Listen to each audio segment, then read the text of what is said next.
Hey all you dudes and dolls and everybody in between.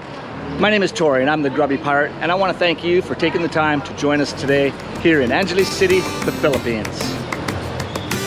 Today I'm running a little low on cash, so I'm going to hit an ATM machine and I'm going to talk to you today about banking, ATM machines, money changers, and transferring money to and from the Philippines. We're all going to start right now at an ATM machine, and little Miss Apple Jane is going to show us how it's done. So before we get too far along in the video, I want to just go over today's exchange rate. All right, so the PHP, the Philippine peso, for $1 you get 50.75 pesos. Now $1 gets you $1.24 Canadian or $1.34 Australian, and if you compare it to the euro, $1 American is 0.086 euros. Now when you do the exchange, 250 pesos, for me, that's $6. So for every transaction on any ATM in the Philippines, when I'm using my foreign bank card, it's a $6 minimum transaction. To get 40,000 pesos, which is my daily limit in an ATM, that's 4 transactions or $24. Believe me, $24 in the Philippines, that is an entire day of eating very, very well. Breakfast, lunch, and dinner. 10,000 pesos, well, that's $243. 20,000 pesos, which you can do at the BPI bank in one withdrawal, is $486. 40,000 pesos, or my daily limit here in the Philippines, is $974. And the 15,000, like I mentioned, which I'm allowed on my credit card, is $365. So there's your exchange rate for your country. While you do the math, I just gave you the figures. So the first thing you need to know about ATM machines when you're in the Philippines is if you're using a foreign card, you're going to be charged 250 pesos per transaction. And each machine usually only allows 10,000 pesos per transaction. And generally, each day you're allowed 40,000 peso withdrawal limit. That's 4 withdrawals at 250 pesos each. So the sooner you can get a Philippines ATM card, the better. And what really scares me about using an ATM in the Philippines, well, a lot of the times the machines are out of money. So you have to spend some time finding one that actually has money in it. The second thing is a lot of the times your cards are never returned, your money is never dispensed, and it's withdrawn from your account. That's actually happened to me a few times in the Philippines, and it happened to me last week. I used the card, it sounded like it was spitting out money. I thought I had success, but it never came out. And then I checked my bank statement and it was withdrawn, but I never received any funds. So I really recommend that on the icons, you click yes, you would like a paper receipt, because then at least you have some form of proof. And we talked earlier that you're allowed a 10,000 peso limit. Well, there are bank machines, BPI Bank. They have 20,000 peso limit, but they're hard to find, the machines. They're few and far between. So let's check in on what Apple Jane's doing here. She's plugged in her little pin, so you don't need to worry about that. They will charge 15 pesos. 15 pesos even for a domestic card. So here you have 3 choices: savings account, current, and credit card. Savings account is obviously your savings account. Current means check-in. And of course, credit card means credit card. Your credit card is generally, my card anyway, is allowed 15,000 pesos per day, which is 2 transactions. And again, for my foreign card, it's 250 pesos each transaction. And believe me, that adds up. So the sooner you get that Philippine bank card, the better. Success! So here's a little tip for you. The Philippines, everybody, is a cash society. Very few places will accept credit cards or debit cards. So a lot of the times you are forced to carry, a substantial amount of money in your pocket. And one thing about the Philippines, there's always somebody watching you, even if you don't think there is. So rather than making yourself a target, what I always do when I'm carrying a large amount of money is I surround it by small denominations. So if you see I pull out my wad, well, this is close to 20,000 pesos, which is a lot of money. So what I've got a 20 on the outside, and I've got a 20 on the inside. So when people see me pull this out, it looks like I just have a stack of 20s rather than a stack of thousands. Just a little safety tip, take it or leave it. And that's pretty much it for ATMs in the Philippines. Let's move on now and head up to a money changer. So we've made our way to a money exchange location, Norma to be exact. Now, a lot of people come to the Philippines with large amounts of money. I, again, don't recommend that you come to the country with more than $10,000 US at any one time, because there are legalities and customs will question you if you're carrying more than $10,000. Now, if you are carrying that amount of money, well, the worst place to exchange it is at a bank or in the airport at a money exchanger. You want to find your own private money exchanger in Angeles, and the best one in town is Norma. And the rate at Norma's today is 50.60 pesos per dollar, which is a pretty good rate. Now, there are lots of money exchangers around, so don't worry about that. And as a matter of fact, I'm going to take you around the corner and show you a few others and see what their rates are today. But 50.60, I don't think we'll beat that. So we're just approaching Money Changer Row. Like I mentioned, there's a lot of money changers in the area, so you don't need to rush just to one. You want to check your rates. Here we have 40.45. You see Norma's is a little bit better than that. And as I mentioned, we're at Money Changer Row, and there's probably 6 or 7 spots in the next 5 minutes here. So let's go check them out as well. We've got quite a few here. 50.40. 50.40.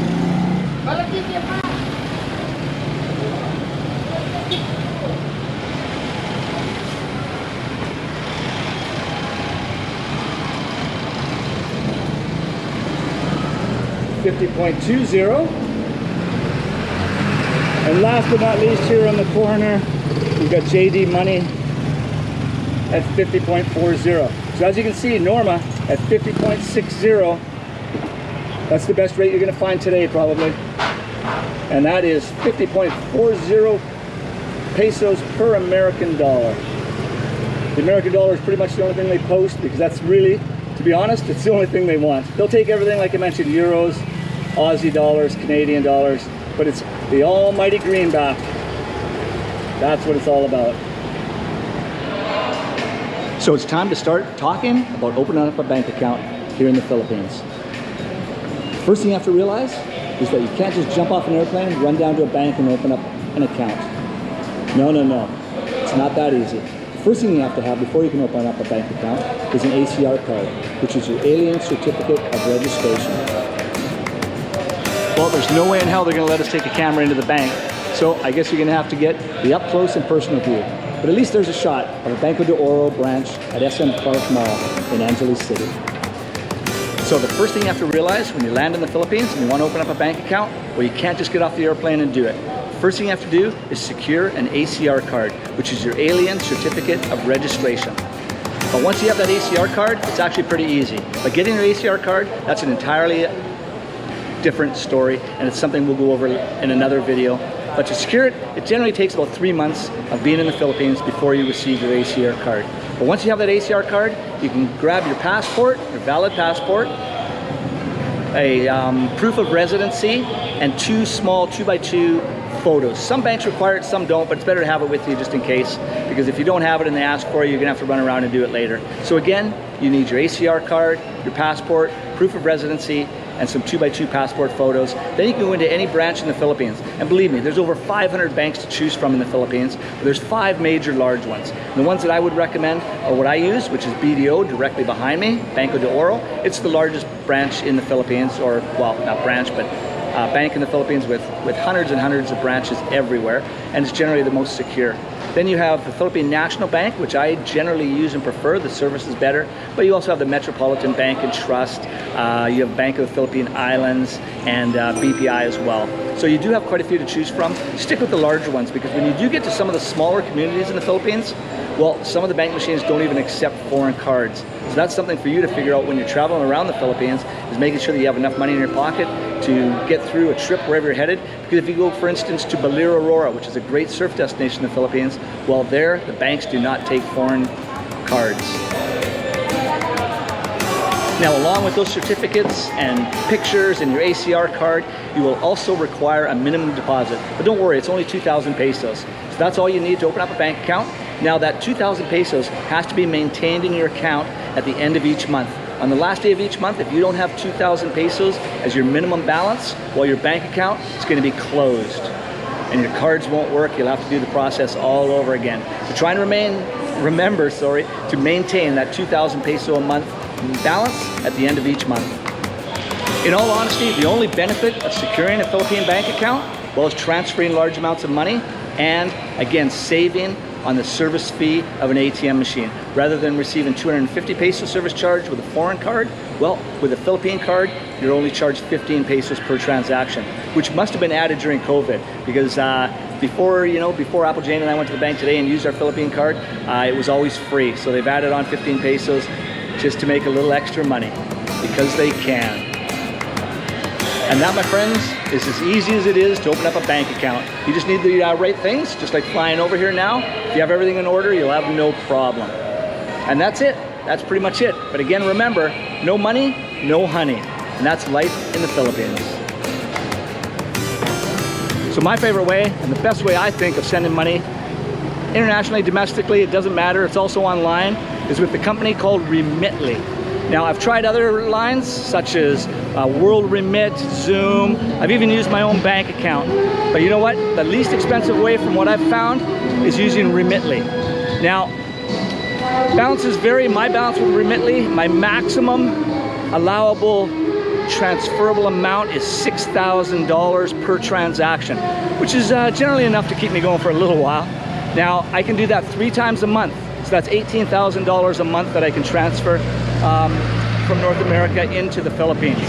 So that's not a bad number. If you need more, if you're buying property or something like that, or a car or something, just do it in small amounts. Remember, any transaction even close to $10,000 US is going to be red flagged.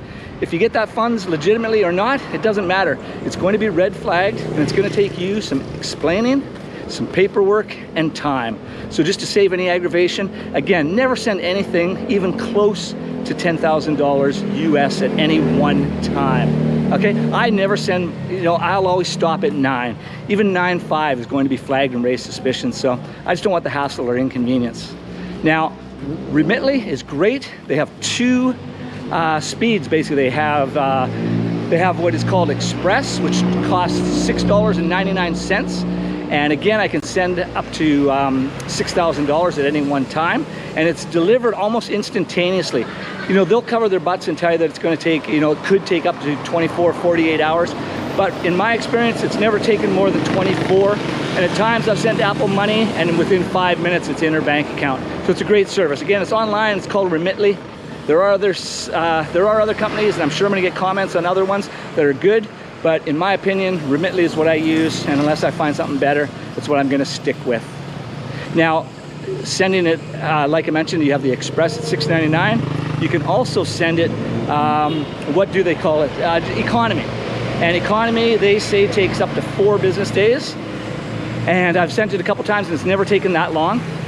And it's great. It's absolutely free. It just takes a little bit of time. So if you know that you need to get money to somebody or somewhere, and you have a few days, well, if you don't want to be charged anything, send it by Remitly Economy.